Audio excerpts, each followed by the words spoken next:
नमस्कार। Sai college of teachers training के online classes में आप सभी का स्वागत है। आज हम चर्चा करेंगे BEd first year.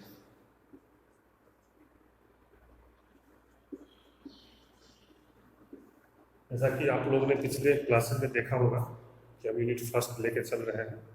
Unit first का वैदिक शिक्षा समाप्त हो चुका है और इसका यूनिट सेकेंड का अगला टॉपिक जो है वह है बौद्ध शिक्षा।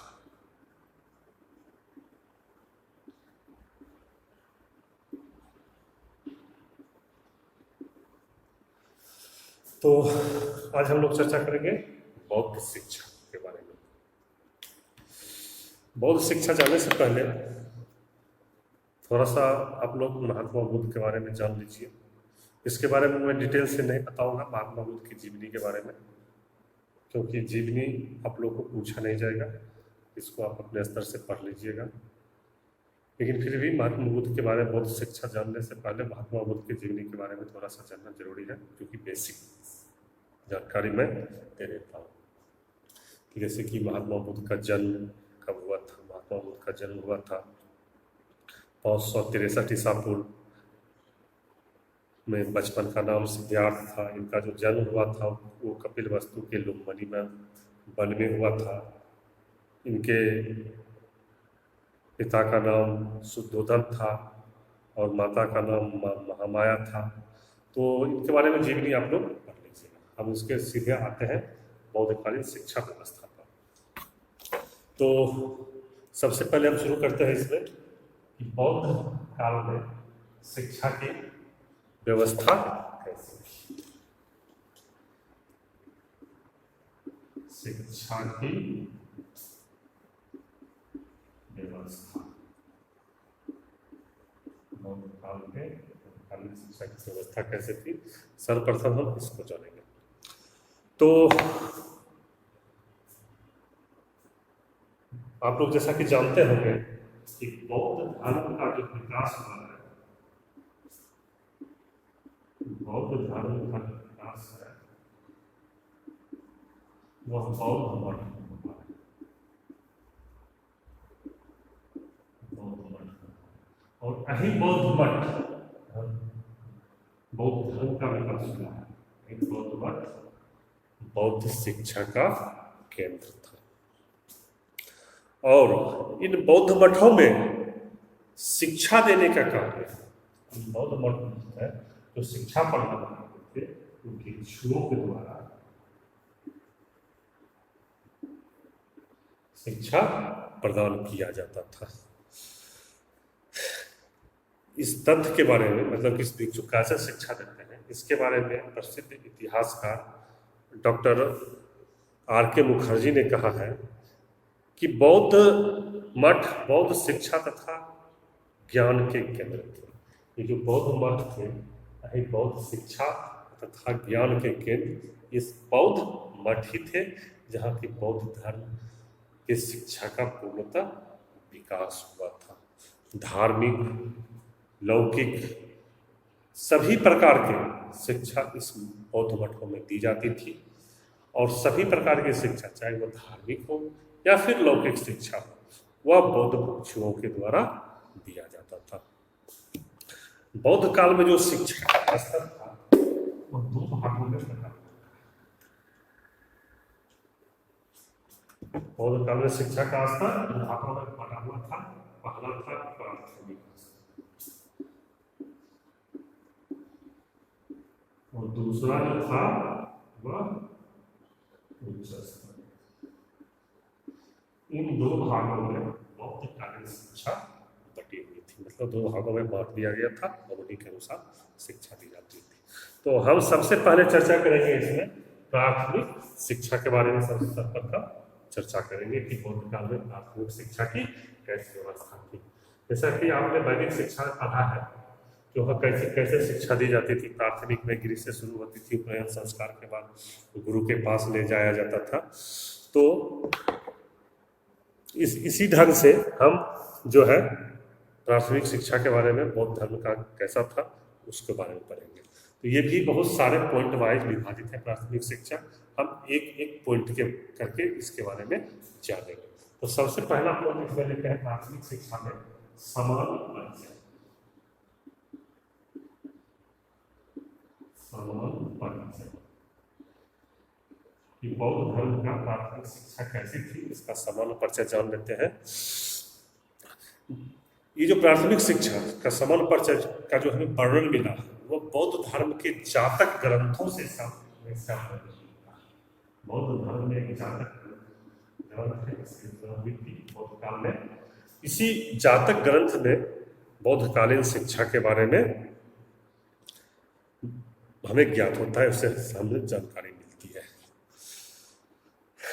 बौद्धकालीन प्राथमिक शिक्षा जो थी बौद्ध धर्मावलंबियों के साथ साथ सभी जातियों के लिए उपलब्ध थी, सभी वर्णों के लिए उपलब्ध थी, चाहे वो ब्राह्मण हो, क्षत्रिय हो, वैश्य हो या शूद्र हो। सभी वर्ण व्यवस्था के, सभी वर्ण के व्यक्ति, सभी जाति के व्यक्ति बौद्ध शैक्षिक संस्थान जो कि बौद्ध मठ था वहाँ जाकर के शिक्षा ग्रहण कर सकते थे। जबकि वैदिक काल में आपने पढ़ा होगा कि वहाँ सिर्फ 3 वर्णों को शिक्षा देने की व्यवस्था की गई थी। और यह पूरी शिक्षा जो है वह बौद्ध मठ में ही दी जाती थी। और आरंभ में जिस समय शिक्षा का प्रारंभ होता था, आरंभ में ये शिक्षा जो था यह पूरी तरह धार्मिक शिक्षा, मतलब कि बौद्ध धर्म के बारे में शुरुआत में बताया जाता था। इसका वर्णन हमें मिलता है 5वीं शताब्दी में।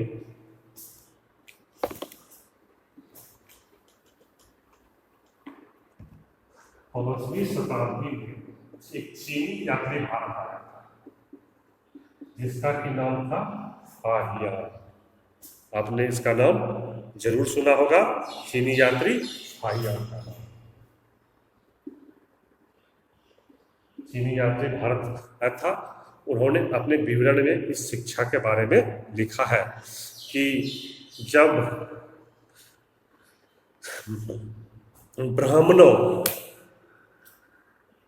ने बौद्ध मठों के विरुद्ध प्रतिद्वंदी शिक्षण संस्थाएं स्थापित करके उसके विरुद्ध लौकिक शिक्षा देना प्रारंभ कर दिया तो बौद्ध मठों में भी धार्मिक शिक्षा के साथ साथ लौकिक शिक्षा की व्यवस्था कर दी गई।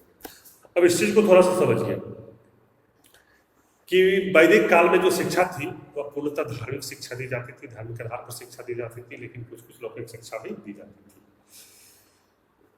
तो इसी अनुसार क्या किया कि बौद्ध मठ ने भी धार्मिक शिक्षा प्रारंभ करना देना शुरू कर दिया, जिससे कि छात्रों का झुकाव बौद्ध शिक्षा प्रणाली की तरफ होने लगा। तो छात्र वैदिक शिक्षा प्रणाली का इससे हनन होने लगा। जब वैदिक शिक्षा प्रणाली का हनन होने लगा तो शिक्षा प्रणाली को बचाने के लिए ब्राह्मणों ने क्या किया कि अपने गुरुकुलों में, आश्रमों में लौकिक शिक्षा भी देना आरंभ कर दिया कि वहाँ लौकिक शिक्षा भी दी जाएगी। तो इससे छात्र वैदिक शिक्षा की ओर भी आकर्षित होने लगे। जब बौद्ध मठों ने देखा वहाँ लौकिक शिक्षा के कारण छात्र वैदिक शिक्षा की तरफ आकर्षित हो रहे हैं, तो फिर बौद्ध मठों में भी लौकिक शिक्षा प्रारंभ कर दी गई। ये था आपका पहला पॉइंट। दूसरा पॉइंट है इसका प्रवेश एवं अवधि। लौकिक शिक्षा का दूसरा पॉइंट है प्रवेश और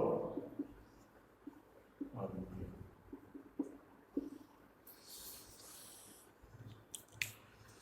देखिए, प्रवेश और अवधि, बौद्ध शिक्षा मठों में प्रवेश कैसे दिया जाता था, किस आयु तक शिक्षा दी जाती थी, इसका जो वर्णन हमें मिलता है उसका वर्णन मिला है हमें 7वीं सदी में एक चीनी यात्री यत्सिंग आया था भारत। उन्होंने अपने विवरण पत्र में लिखा है कि कैसे बौद्ध मठों में शिक्षा के लिए प्रवेश दिया जाता था। उस चीनी यात्री आया था 7वीं सदी में।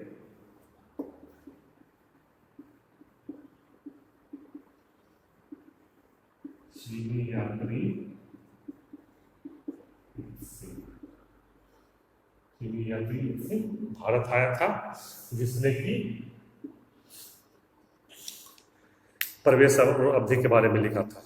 तो इत्सिंग ने बताया था कि बौद्ध काल में प्राथमिक शिक्षा प्रारंभ करने की जो आयु निर्धारित की गई थी, वह चाहे किसी भी जाति से हो, किसी भी धर्म से हो, सॉरी उस समय धर्म नहीं था, धर्म एक ही था, किसी भी धर्म, एक वैदिक काल और बौद्ध धर्म चलता था, चाहे किसी भी धर्म से हो या फिर किसी भी वर्ण के हो, सभी के लिए 6 वर्ष,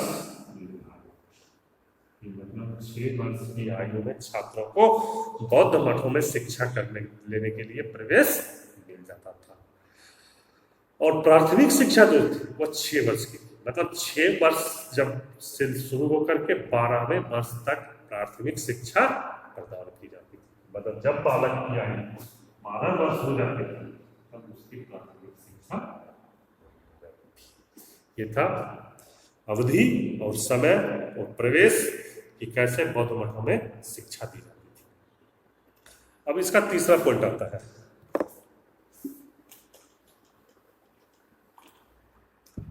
तीसरा पॉइंट है इसका शिक्षण।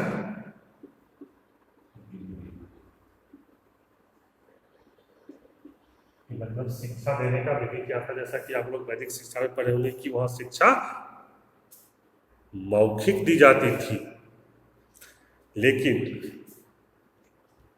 वैदिक काल में प्रारंभिक शिक्षा मौखिक और लिखित दोनों रूप में प्रदान की जाती थी। इसके बारे में प्रसिद्ध इतिहासकार एडवर्ड फिटके, मुझे इतिहासकार का नाम हो गया एडवर्ड फिटके, कहते हैं कि लकड़ी के तख्ती पर वर्णमाला के अक्षर को पहले छात्रों को सिखाया जाता था और उसका उच्चारण भी साथ साथ ही करवाया जाता था, और बालक उस उच्चारण को तब तक अनुसरण करते थे जब तक कि वह पूरी तरह से उसे सीख न जाए। इस प्रकार कुछ समय पश्चात जब बालक को अक्षर ज्ञान हो जाता था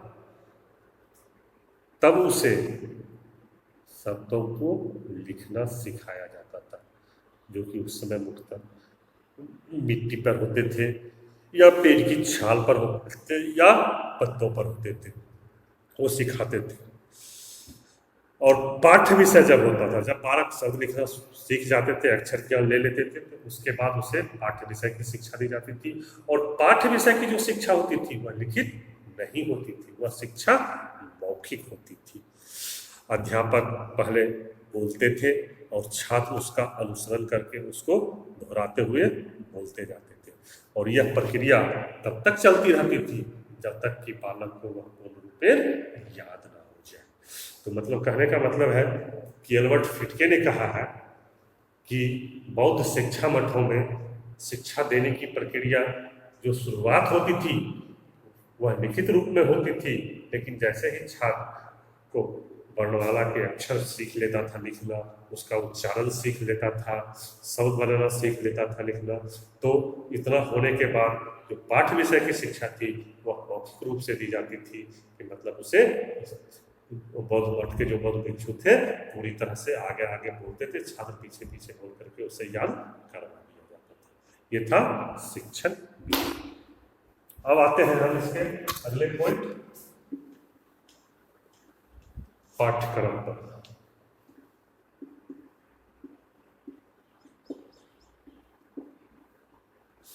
तीसरा पॉइंट हो गया बौद्ध शिक्षा के पाठ्यक्रम किया था। देखिए 7वीं सदी में ही एक चीनी यात्री भारत आया था, तो आया ही था, लेकिन 7वीं सदी में एक और चीनी यात्री भारत आया था, उसका नाम था विल्सन। उन्होंने वर्णन किया है अपनी विवरण, यात्रा विवरण में कि बौद्ध शिक्षा मठों का पाठ्यक्रम कैसा था। एक चीज इसमें ध्यान दीजिएगा, बौद्ध शिक्षा प्रणाली के बारे में बहुत सारी जानकारियां हमें चीनी यात्रियों से ही मिलती है। क्या कुछ जानकारी हमें चाणक्य के द्वारा लिखी गई पुस्तकों से ही प्राप्त होती है, लेकिन बहुत सारी ऐसी जानकारियां हैं जो चीनी यात्री से ही हमें प्राप्त होती है कि उस समय कैसी वहाँ की शिक्षा व्यवस्था थी, क्या क्या पढ़ाया जाता था। तो इस पाठ्यक्रम के बारे में भी चीनी यात्री वेनसांग ने ही अपने विवरण पत्र में लिखा है कि कैसे बौद्ध मठों का पाठ्यक्रम था। तो उन्होंने वेनसांग ने अपने विवरण पत्र में लिखा है कि प्रथम 6 माह तक बालक को सिद्धिरस्तु नामक एक बाल पोथी पढ़नी पड़ती, मतलब 6 माह तक बालक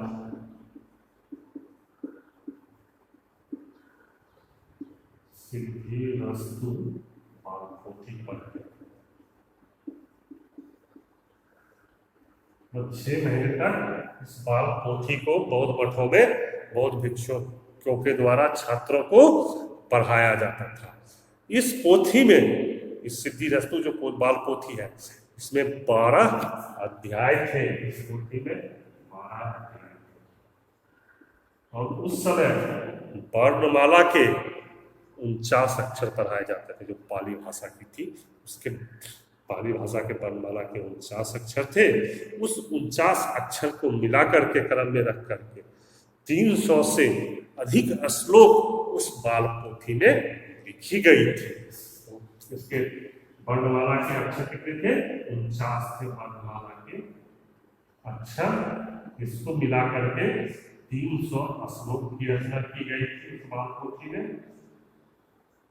और इस 300 श्लोक को प्रथम 6 माह तक पढ़ाया जाता था। ऐसा विवरण हमें वेनसांग के यात्रा विवरण से मिलता है। 6 माह के पश्चात बालकों को शब्द विद्या, तर्क विद्या, चिकित्सा विद्या, अध्यात्म विद्या तथा शिल्प विद्या की शिक्षा दी जाती थी। मतलब जब ये बाल पोथी का शिक्षा ग्रहण कर लेंगे बालक, तब उसके पश्चात उसे जो है शब्द विद्या भी दिया जाएगा, तर्क विद्या, चिकित्सा विद्या जो कि उस समय आयुर्वेद प्रमुख था, अध्यात्म विद्या और शिल्प विद्या का शिक्षा दिया जाता था। इसका अगला पॉइंट है शिक्षा का अध्ययन।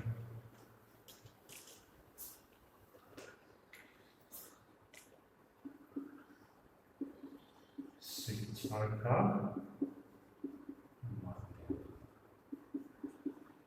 देखिए, बौद्ध काल में जो बौद्ध मठों में शिक्षा दी जाती थी, वह उस समय की जो जनसाधारण की भाषा पाली थी, उस पाली भाषा में ही शिक्षा दी जाती थी कि छात्र उसे अच्छी तरह से समझ सके।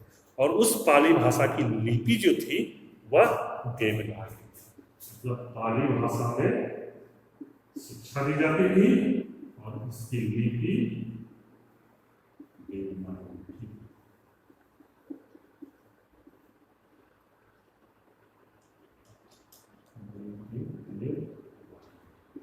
हिंदी की लिपि देवनागरी ही है। इसके विपरीत आपने पढ़ा होगा कि वैदिक शिक्षा में कि गुरुकुल में या आश्रम में शिक्षा देने की जो भाषा थी वह संस्कृत थी, लेकिन बौद्ध मठों ने जनसाधारण की भाषा पाली भाषा को शिक्षा देने का माध्यम बनाया। तो ये था बौद्ध काल में प्राथमिक शिक्षा देने की व्यवस्था कि कैसे बौद्ध मठों में प्राथमिक शिक्षा दी जाती थी। इसको एक बार शॉर्ट में हम समझ लेते थे, सबको मिला जुला रूप से शॉर्ट में समझते हैं कि जैसे कि वहाँ प्रवेश थी, 6 वर्ष की आयु में प्रवेश दिया जाता था, 12 वर्ष की आयु तक शिक्षा प्रदान की जाती थी, मतलब 6 वर्ष प्राथमिक शिक्षा दी जाती थी। शिक्षण भी तो उस शुरुआत में मौखिक थी, उसे वर्णमाला के अक्षर लकड़ी पे सिखाए जाते थे या पेड़ के पत्ते या छाल पर वर्णमाला के अक्षर सिखाए जाते थे और फिर शब्द सिखाए जाते थे। उसके उपरांत फिर मौखिक रूप से उसे पाठ्य विषय की शिक्षा दी जाती थी। पाठ्यक्रम के बारे में है कि प्रथम 6 माह तक उसे सिद्धिरस्तु नामक बाल पोथी पढ़नी पड़ती थी। इस सिद्धिरस्तु नामक बाल पोथी में कुल 12 अध्याय थे, वर्णमाला के 29 शब्द थे, जिनको मिलाकर के 300 श्लोकों की रचना की गई थी। ये श्लोक उनको पढ़ने पड़ते थे। इसके उपरांत उसे तर्क विद्या, चिकित्सा विद्या, शिल्प विद्या, शब्द विद्या सभी का शिक्षा दी जाती थी। और इस सब शिक्षा देने का माध्यम जो था बौद्ध मठों में, वह उस समय की जनसाधारण की भाषा पाली थी और उसकी लिपि देवनागरी थी। ये था बौद्ध मठ का प्राथमिक शिक्षा। अब इसके हम उच्च शिक्षा की चर्चा अगले क्लास में करेंगे। धन्यवाद।